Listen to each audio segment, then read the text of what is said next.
You are listening to PastThink.com audiobook. Please like and subscribe, thank you. Chapter 25. He Jiushu steals the bones, Wusong offers a man's head as sacrifice. When He Jiushu saw these marks he fell down in a faint, and the corpse burners rushed in and lifted him up. Grandma Wang called out, "He has been made sick by some poison. Bring some water." She got the water herself and taking it in her mouth spurted it over He Jiushu's face. Slowly he recovered consciousness. Grandma Wang then told the corpse burners to take him home. They took a leaf of door, placed him on it, and carried him off. His people received him and placed him on a bed where he went to sleep. His wife cried and asked, "He went out this morning laughing and in good spirits. How is it that he returns like this? He has never had such an attack as this before." She sat at the side of the bed sobbing very bitterly. He Jiushu opened his eyes and seeing that the corpse burners had all gone he then explained all that had happened and told his wife that the corpse showed signs of poisoning. "But I did not say anything as I was also afraid there was no man there who would take the matter up. If I had said anything would it not have been like disturbing a wasp and getting stung? If I had stupidly sanctioned the corpse being put in the coffin, then I should have had to face his younger brother, Wusong, the inspector who killed a tiger on Jinyang Ridge and who can kill men without moving an eyelash. When he returns there is bound to be a row. I heard a man say a few days ago that the boy, Yun-go, had assisted with the elder in an endeavor to catch the adulterer in a tea-house on Zisher Street," said his wife. "It must have been connected with this case. You had better go and cross-examine him.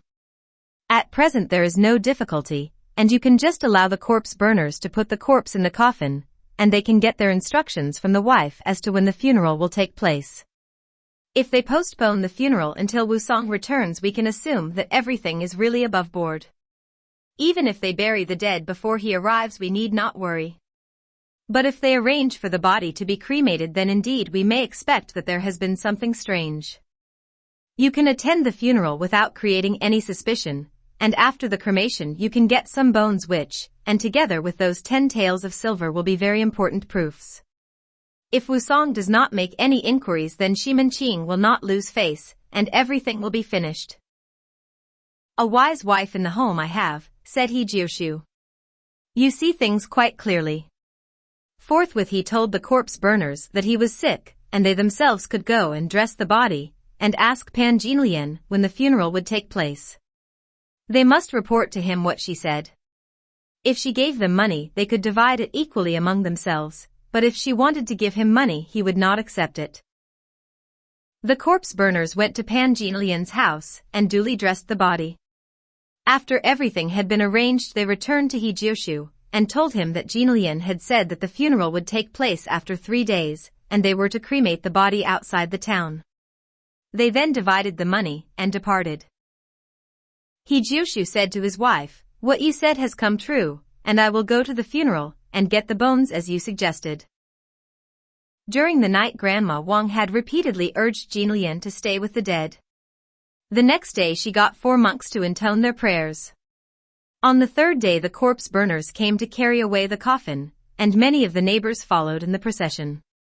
Jinlian was in her white mourning clothes, and on the way she pretended to bewail her loss.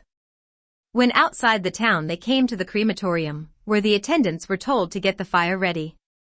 There they saw He Jiushu with paper joss money waiting for them, and Grandma Wang, and that woman Jinlian spoke to him saying, "We are glad to see that you are better.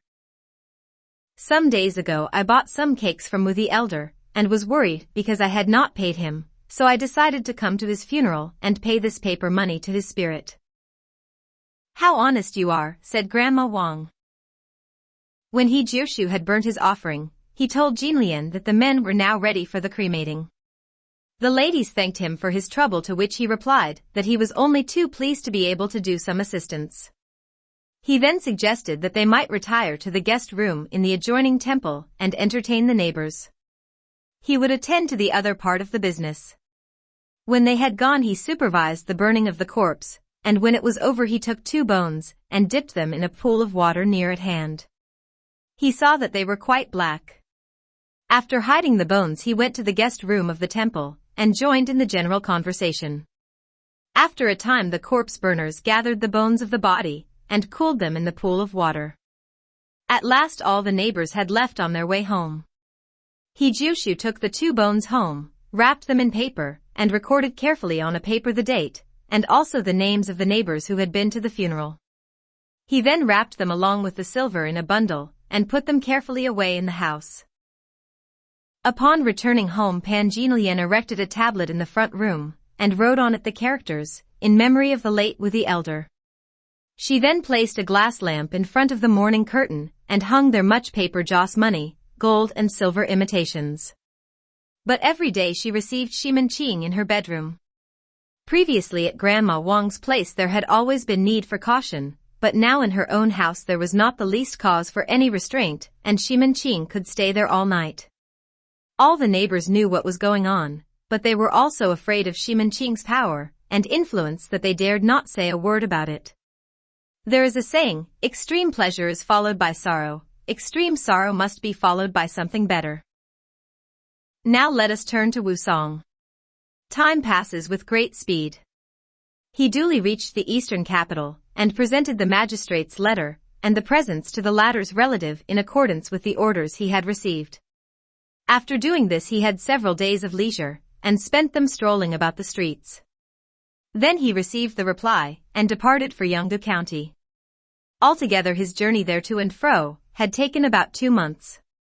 When he had left it was the middle of winter, but upon his return it was the beginning of spring. On the return journey he did not feel easy in his mind, and was anxious to get back and see his elder brother again. Upon entering the town he went straight to the yamen to present the reply, and the magistrate was much pleased to see him. The magistrate, reading the letter, knew that all the presents had been delivered, and he rewarded Wu Song with an ingot of silver, and entertained him with wine and food. Upon reaching his lodging Wu Song changed his clothes, shoes, and socks, and put on a new turban. He then locked the door, and left for his brother's in Zisher Street. The neighbors on all sides were all rather upset at seeing Wu Song coming back. They whispered to one another, "Now trouble will arise within the doors, but what will be the end of it? There will certainly be some trouble." Upon reaching the house he lifted the door screen, and entering he saw the mourning curtain, and the tablet with the inscription, "In memory of the late Wu the elder," at which he was dumbfounded. He said to himself, "Surely my eyes are deceiving me." He then called out, "Sister-in-law, I have returned." Now Shimanqing happened to be upstairs with Jinlian. At the time when he heard Wu Song say this, he was panic-stricken, and rushed out of the back door to Grandma Wang's house. Jinlian called out, "Brother-in-law, please sit down, and I will come down in a moment." Now although her husband had been dead only a short time she was not in mourning. So she hurriedly washed the rouge off her face, took the jewelry out of her hair, and ruffled up her hair. She took off her red embroidered skirt and coat, and put on the white mourning clothes. She then commenced an imitation of crying. Wu Song called out for her to stop crying, and to tell him when his brother had died, and of what sickness, and who had given medicine to him. She replied between her sobs, "Your brother was suddenly seized with some heart disease, about 20 days after you had left. He was sick for about 9 days, and then he prayed to the gods, and sought to ascertain by divination whether he would get better. He took all kinds of medicine, but they did him no good, and at last he died. He left me with nothing but grief." Now in the next house Grandma Wang was listening at the partition wall, and when she heard this she was afraid that Wu Song would soon find out the truth. So she at once hurried to come across to Jinlian's assistance, by interjecting evasions. But Wu Song continued, "My brother had never had any heart trouble, how could he die of this illness?" Grandma Wang, who had just arrived, replied, "Inspector Wu, why do you ask such a question? There is a saying, man's fate is as uncertain as the weather. Who can guarantee at any time what is going to happen?" "I was like a crab without legs," said Jinlian. "I could do nothing, and I am much indebted to this lady and many neighbors who helped me." "Where was he buried?" he asked. "I was by myself, so how could I go to find a burial place?" replied Jinlian. After 3 days I had his remains cremated. How long is it since my brother died? In 2 days more it will be the 7th week since the funeral, Jinlian replied. Wu Song was wrapped in thought, but said nothing, and then he left the house, and went to the yamen. He unlocked the door of his quarters, and put on white mourning clothes. He summoned a soldier to bring a hempen rope which he tied round his waist according to custom. He then concealed in his clothes a very sharp dagger, and some silver. He then ordered the soldier to lock the door and go with him to buy some rice, flour, vegetables, incense, candles, and paper joss money. When this had been done it was evening, and they went again to Wu the elder's house, and Jinlian opened the door, and Wu Song ordered the soldier to prepare a meal. He then lighted a candle, and placed it with some food in front of the memorial tablet. All was ready by about 10 p.m., when Wu Song knelt down, and offered sacrifices to the spirit of his brother, and prayed, "Elder brother, your soul is not far away. When you were alive you were good-natured, but now that you are dead you cannot tell me who cheated you. But if anyone has injured you I ask you to give me the information in a dream, and I will take vengeance for your wrong." He then poured the sacrificial wine on the ground, burnt the paper money, and sobbed bitterly. The neighbors on both sides heard him crying, and could not help being sorry for him. Jinlian in the inner room also kept up her imitation wailing. When Wu Song had stopped weeping he took the sacrificial food and wine, and invited the 2 soldiers to join him in eating some. He then asked for 2 mats, and told the soldiers to sleep on them at the 2 doors of the room. He himself lay down near the morning curtain to sleep. Upstairs Jinlian fastened the trapdoor of her room before going to sleep. But Wu Song could not sleep, and frequently turned over on his mat. The 2 soldiers however were sound asleep, and he heard them snoring. At last about midnight he got up, and noticed that the light in the glass lamp was just flickering. The watchmen outside were beating the hour of midnight on their drums. He heaved a sigh, and sitting down on the mat he soliloquized, "My brother was always weak, and now that he is dead his spirit will be weak." Just then there came a strong gust of cold wind from underneath the curtains that whirled round in a circle, blew out the flickering flame in the lamp, and blew the paper money around the room. The hair on Wu Song's head stood on end, and looking around he saw the shape of a man come from under the curtain and say, "Younger brother, I died a miserable death." But as Wu Song was not sure whether he had heard correctly he looked fixedly, but then he failed to see anything, and the cold wind had also gone. At last the dawn came, and the soldiers arose to boil some water. When Jinlian came downstairs she asked Wu Song whether he had slept well. Wu Song did not reply to this, but asked, "Sister-in-law, of what sickness did my brother die?" "Brother-in-law, how is it that you forget it? I told you all about it yesterday. He died of some disease of the heart." "But whose medicine did he take?" "I have the prescription for the medicine here," she replied. "And who bought the coffin?" "It was bought by our neighbor Grandma Wang." "And who bore the coffin away?" he asked.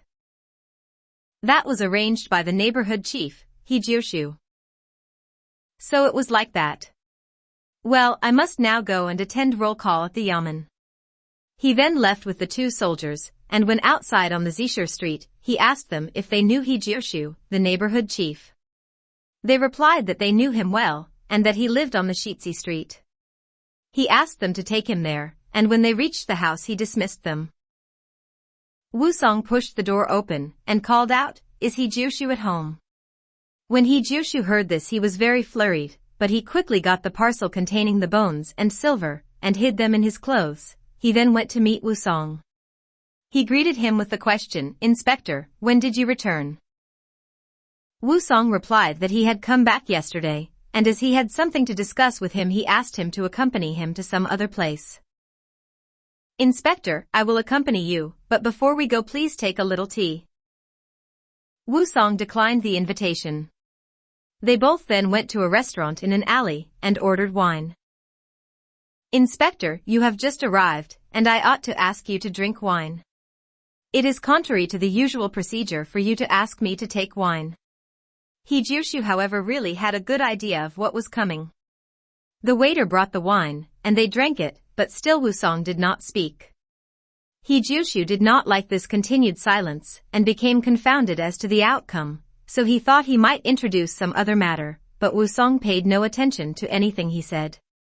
When, however, they had drunk several cups of wine, Wusong at last took off his coat, and seizing his dagger, stuck it in the table where it stood erect. The waiter was startled at this, and retreated to a distant part of the room. He Jiushu's face turned yellow, and he was holding his breath. Wusong rolled up his sleeves, and grasping the dagger with one hand, he pointed with the other at He Jiushu and said, "I am a rough fellow, but still I know a wrong has its instigator, and a debt has its lender. You need not be afraid, as I only want you to speak the truth. Tell me the cause of my elder brother's death, and nothing shall trouble you. If I hurt you I would not be a man. But if there is the slightest attempt at deceiving me I will take this dagger, and drill several hundred big holes in your body. Tell me clearly the conditions of my brother's body." So saying he planted both hands on his thighs, and looked fixedly at He Jiushu with wild, fierce staring eyes. He Jiushu took the parcel from his sleeve, and placing it on the table said, "Inspector, please restrain your temper. Here is the important proof." Wusong opened the parcel, and saw 2 brittle black bones, and an ingot of 10 taels of silver. He asked how these things could be proofs, and He Jiushu then explained all that had happened. "Who is the adulterer?" asked Wusong. "I do not know who he is," replied He Jiushu, "but I have heard people say that a boy named Yungu went with the elder to a tea house to seize the adulterer. In this street I think everybody knows who he is. If you want to go into this matter carefully, you better see the boy Yungu first." "Very well," said Wusong, "we will go together and find him." He took his dagger, and put it back in the sheath, hid the bones and silver in his clothes, and paid the bill for the wine. They then departed, and soon reached the home of Yungu. There they saw the boy with a basket made of willow twigs over his arm, containing rice, which he had evidently just been out to buy. "Yungu," called out He Jiushu, "do you recognize this inspector?" "Of course, ever since the big beast was killed and carried to the city," replied the boy. "But what do you two want with me?" Really the boy had a good idea what it was about, but he continued, "There is, however, one thing. My father is 60 years old, and has no one to look after him, so that I cannot take part with you two in a court dispute." "Good younger brother," said Wusong, "here take these 5 taels of silver to your father, and then come back as I have something to say to you." Yungu knew that the silver would be enough to cover their living expenses for about 4 months. So he thought that he might run the risk even of presenting himself at the court. He gave the money and basket of rice to his father, and then accompanied the 2 men to a restaurant in an alley. Wusong ordered rice for all 3, and then spoke to the boy, "You are a very young boy, yet you know your filial duty of supporting a family. I have already given you 5 taels of silver, but I have a matter for you to do, and when that is satisfactorily settled I will give you another 15 taels which you may use as a capital. Now tell me, how did you go with my brother to a tea house to seize an adulterer?" Yungu then recited all the details of the affair, omitting nothing, and when he had finished Wusong asked him, "Is this really true? You must not tell me any lies." "Even if you took me to the yamen I would say exactly the same," replied the boy. Wusong was satisfied, and when they had eaten the rice he paid the money, and they all 3 left. He Jiushu wanted to go home, but Wusong asked him to accompany them to the yamen to make a statement there. So they all went to the yamen, and when the magistrate saw them he asked what accusation the inspector had to make. Wusong stated, "My brother's wife has committed adultery with Shimanqing, and also poisoned my brother. These are my 2 witnesses. I request you to take action in this case." The magistrate then heard what He Jiushu and Yungu had to say. The magistrate discussed the matter with his officers, but as they were all on intimate terms with Shimanqing, they did not like to act in the matter. The magistrate then spoke to Wusong, "You are an inspector in the yamen, and should know the law in these matters. There is an ancient saying, in arresting adulterers you must get both. In arresting a thief you must get the stolen goods. When a man is killed you must see the wound. In this case you have not seen your dead brother's corpse, but have listened to these people's statements, so there may be some mistake somewhere. You had better consider the matter carefully, and if you find it correct then we will act." Wusong produced the 2 bones, the ingot of silver, and the paper with the names on, and gave them to the magistrate. He appealed again to him. "I again press my case. These proofs have not been fabricated." The magistrate replied, "You may get up now, and I will reconsider the matter. If I find that you have a strong case then I will arrest the adulterer." Wusong detained the 2 witnesses in his quarters. Now Shimin-Ching heard of what had happened in the yamen, so he sent a confidential servant to the secretary of the magistrate to promise bribery. Early the following day Wusong again entered the court, and strongly urged the magistrate to issue a warrant. But to his surprise the magistrate handed him back the bones, etc., and said, "You had better not listen to other people's talk, and become so keenly opposed to Shimin-Ching. The case is not clear to me so that I cannot act." The sage said, "Even if you see a thing done, yet you cannot be sure that it is really so. How can you believe what is said behind one's back? Don't get nervous so easily." A jailer who was there said, "In cases of murder we require to see the corpse, examine the wounds, ascertain the cause of death, obtain the things used, and find traces or clues. If all these 5 necessaries are obtainable then the case can be taken up. As your magistrate will not take the matter up now, I'll think of another plan," said Wusong. He took the bones, etc., and handed them back to Jiushu. He then went to his quarters with the 2 witnesses, and had a meal prepared for them. After the meal he asked them to wait there till he came back. He took 3 soldiers with him, and hid in his clothes an ink slab, a brush, ink stick, and about 5 sheets of paper.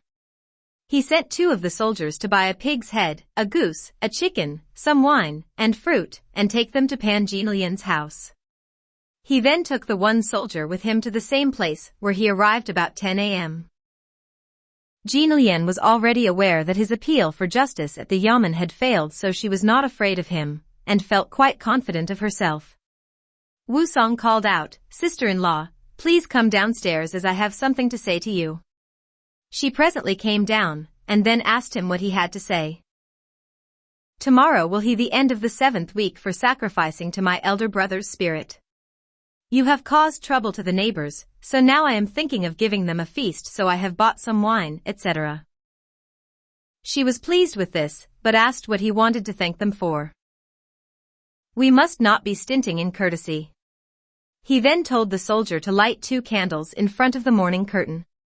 He also placed there an incense bowl, and spread the paper money on the floor. The food was arranged on the table ready for a feast. 1 soldier was sent into the kitchen to warm the wine. 2 soldiers set out the tables and chairs, and 2 others were put as sentries at the front and back doors. When all this had been arranged, Wusong asked Jinlian to stay there to receive guests, as he would go and invite them. The first person he went to was Grandma Wang, who lived next door, but she declined the invitation. He reminded her that she had been of great assistance before, and this was why he wished her to come to the feast. He had provided food and wine, and as all was now ready he hoped that she would come.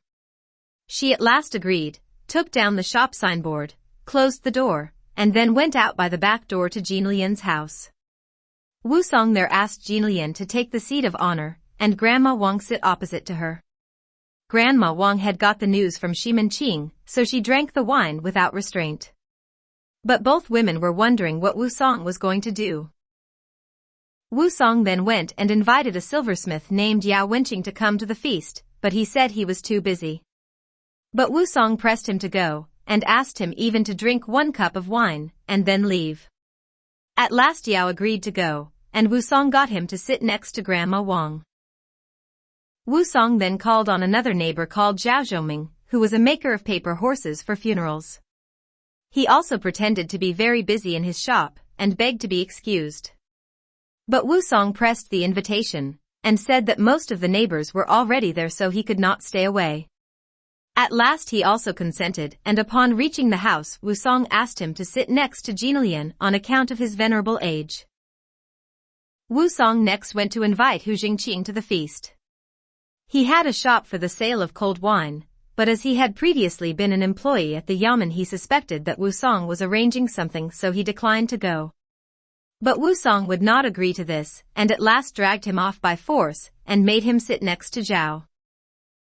Wu Song asked Grandma Wang who was her neighbor on the other side. She replied that he was named Zhang, and sold noodles. When Wu Song entered Zhang's house, the latter appeared to be surprised, and asked what he wanted. When he heard of the invitation to the feast he also declined, but after some persuasion he went, and Wu Song placed him next to Yao. When these people were once inside they found they could not depart, as there was a soldier at both the front and the back door. There were altogether 6 persons at the feast.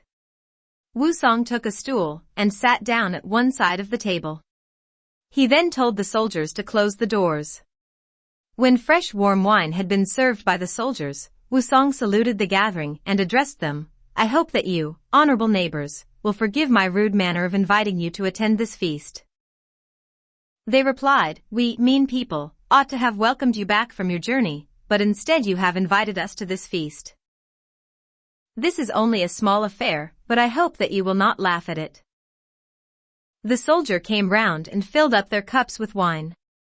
The neighbors thought that Wu Song had some evil object in view, but they could not yet grasp his ideas.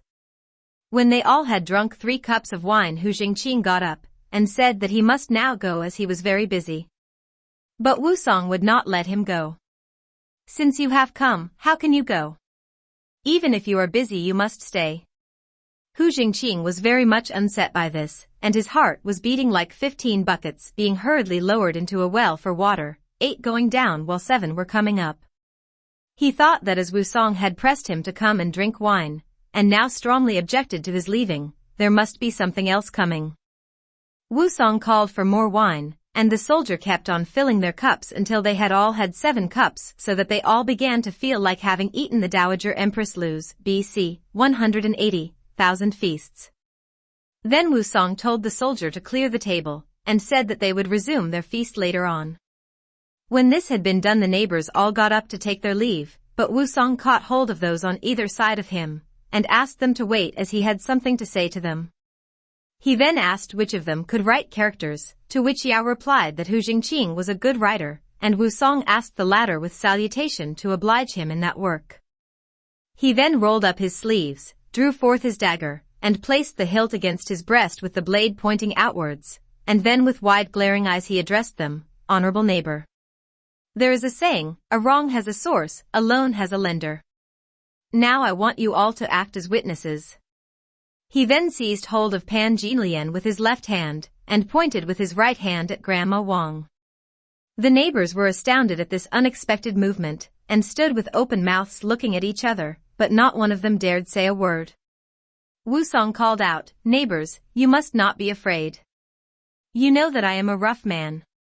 I face death without fear. If there is an injury I will avenge it. If I have an enemy I will oppose him. The neighbors all stood aghast, and dared not move. Wu Song glared at Grandma Wang and shouted, you old bitch, must now listen to me. You are the cause of my brother's death. I will now ask a few questions.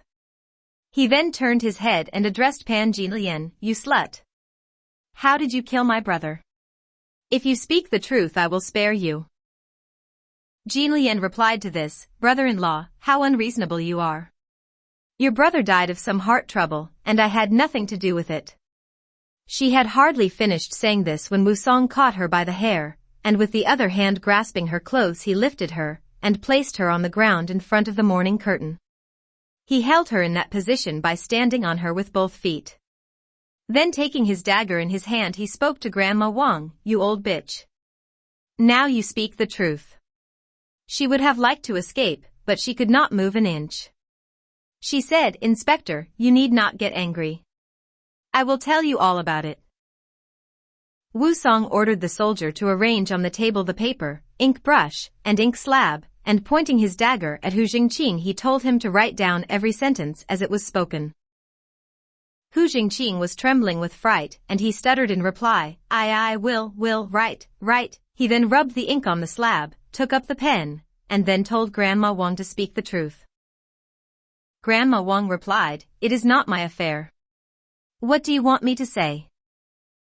"You old bitch," swore Wusong, "I know all about it, so what are you delaying matters for? If you do not speak the truth immediately, I shall stab my dagger into this slut, and then kill you, the old bitch." So saying, he brandished the dagger above Jin Lian's face, and she quickly called out, "Brother-in-law, please forgive me. Let me get up, and I will tell you all about it." Wusong lifted her up, and made her kneel in front of his late brother's curtain, and shouted, "Slut, hurry up." Jin Lian was now thoroughly terrified, and she told Wusong the whole affair from beginning to end, how his brother had been kicked, and how Grandma Wang had planned the poisoning. She hid nothing. As she spoke, Hu Jingqing wrote it all down sentence by sentence. Grandma Wang then spoke to Jin Lian, "You snake. You first confess, so that I cannot get out of it. There is only bitterness for me, old as I am." She then confessed all her part, and it was all written down by Hu. Both women were then told to sign their statements. All the 4 neighbors were then asked to sign their names as witnesses. Wusong then told the soldiers to bring the scarf, and tie Grandma Wang's hands behind her back. While they were doing this, he rolled up the document, and put it away in his breast. He then told the soldiers to bring a cup of wine, and place it in front of the mourning curtain of the late Wu the elder. He then seized Jin Lian and dragged her along the floor, and summoned Grandma Wang, and made both of them kneel before the curtain. Shedding tears, he addressed the tablet of his brother, saying, "Elder brother, your spirit cannot be far away. Today, I take revenge for you." He then told the soldiers to burn some paper money. Jin Lian saw the danger of what was being done, and attempted to speak, but Wusong seized her by the hair, and pushing her on the floor stood upon her 2 arms with his feet. Then he stooped down, and ripped open her blouse, exposing her breasts. Taking his dagger, he cut open her breast, placed the bloody tool in his mouth, and ripping open her breast with both hands, took out her heart, spleen, liver, lungs, and kidneys and offered them to his brother's tablet. He then cut off Jin Lian's head, and the floor was covered with blood. The witnessing neighbors were so horrified that they dared not even offer advice, but covered their faces with their hands. Wusong told a soldier to go upstairs and bring a bed sheet. He wrapped Jin Lian's head in it, cleaned his dagger, and replaced it in its sheath. He washed his hands, and then said, saluting, "I am afraid that I have somewhat upset you gentlemen, but I beg to be excused. Please go upstairs, and I will soon be with you." The neighbors looked at each other, but there was not one who dared to disobey him, and they all went upstairs. Wusong then told a soldier to take Grandma Wang upstairs also.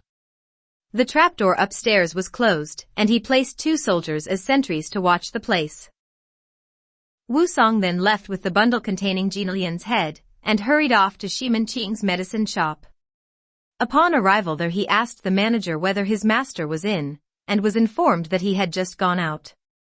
Wusong asked the man to come nearer as he had something further to say to him, but the manager recognized Wusong and dared not refuse to meet him. He took him to a quiet part of the alleyway outside, but there he changed his manner and said, "Do you want to live or die?" The manager replied, "Inspector, I am only a small man, but I have never injured you in any way." Wusong said, "You will die if you do not tell me where Shiman Qing has gone to, but you will live if you tell me the truth. He has just gone to a wine shop at the Shitzi Bridge to drink wine." Wusong rushed away at once, but the manager was so astonished that he was almost rooted to the spot. Upon reaching the wine shop, Wusong asked the proprietor, who was drinking wine with Shiman Qing, and was told that he was upstairs drinking wine with another wealthy man in a small apartment. Wusong went upstairs, and peeping through the door screen he saw Shiman Qing and a friend sitting at a feast with 2 sing-song girls. He opened the bundle, and took out the head with blood still dripping from it. Holding it in his left hand and a dagger in his right, he thrust the curtain to one side, and entered the room, and threw the head into Shiman Qing's face. Shiman Qing recognized Wusong at once, and was startled. Jumping up, he stood on his chair, and placed one foot on the windowsill with the idea of escaping, but when he looked down into the street below he dared not jump. Wu Song sprang on the table and kicked off all the dishes. The two girls were so astonished that they could not move, and the friend collapsed on the floor. Xi Minqing, seeing the fierce attitude of Wu Song, suddenly kicked Wu Song's right hand and knocked the dagger out of his hand, and it flew through the window into the street. Xi Minqing was now no longer afraid of his opponent, so raising his right arm as a guard, he flung his left fist at Wu Song's breast. But the latter avoided the blow and seized hold of Xi Minqing's hair and lifted him up. As he lifted him up with one hand, he caught hold of a foot with the other hand and called out, "Now, down you go." Xi Minqing felt as though he was in the grasp of some aggrieved ghost, that heaven would not forgive him, that he was helpless against Wu Song's great strength. Wu Song had turned him upside down and threw him through the window. He fell on his head in the street below and was unconscious. The people on the street were stupefied at this strange occurrence. Wu Song then picked up the bloody head of Pan Jinlian and jumped with it through the window into the street below. There Xi Minqing was stretched out stiff, yet his eyes were moving. So Wu Song took his dagger and cut off his head also. Fastening the two heads together, and with his dagger in hand, he hurried off to Zisher Street. Calling out to the soldiers inside to open the door, he entered and placed the two heads in front of the mourning curtain of his late brother, and then sprinkled the cold wine on the floor as a libation for the spirit. Weeping, he addressed the dead man's tablet, "Elder brother, your spirit cannot be far away, but it may now ascend to heaven. I have avenged the wrong for you, and killed both the guilty persons. I shall now burn your tablet so that the funeral ceremony is now completed." He then told the soldiers to bring the neighbors downstairs, and when they arrived he placed Grandma Wang in front of them. Holding the dagger in one hand and the two heads in another, he said, "I have still one thing to say before you go." The neighbors all agreed to listen to whatever he had to say. His glorious record would not save this man from being treated vile, abandon his official post, and wanders far as brigand bold.